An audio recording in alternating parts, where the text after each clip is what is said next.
Hey, welcome to the Sunday preview for this week for the 3rd of November, 31st Sunday in Ordinary Time. And we got a beautiful reading from the Gospel of Mark.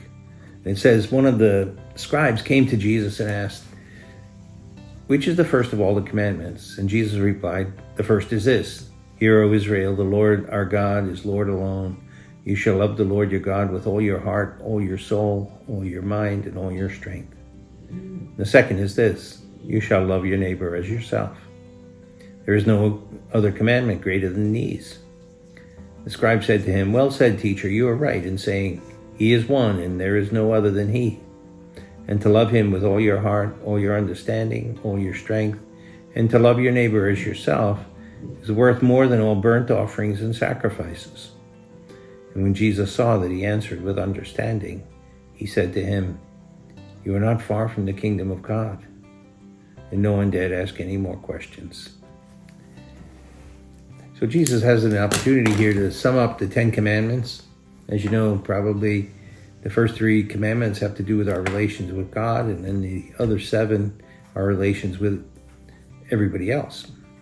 And Jesus says the greatest commandment is the summary of those first 3, right? To love the Lord our God with all our heart, all our soul, and all our strength. And then the summary of the other 7 really is to love your neighbor as yourself. But I was wondering how many of us really love the Lord our God with all our heart, all our soul, and all our strength. And putting God first in our life is really the key thing for us to wake up every day and decide we're going to do.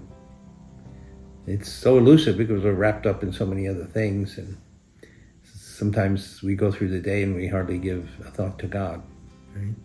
And then we feel badly about that by the end of the day.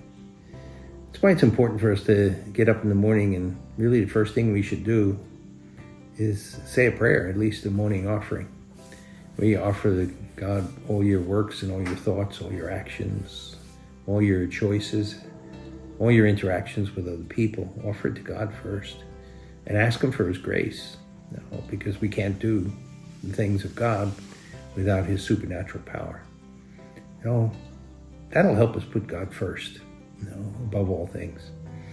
We talk all the time about how stressed out we are in the modern world, and how life is so busier and so on.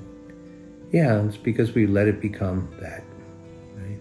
Because we've forgotten that we're primarily made by God and for God, and that we've come from Him and we're going back to Him. And the more we forget that, the more the world's going to stress us out and drive us crazy and, make us lose our minds a little, right? But if we center ourselves every morning on God and serving Him, I think we'll feel a lot less stress and we'll feel a lot more joy.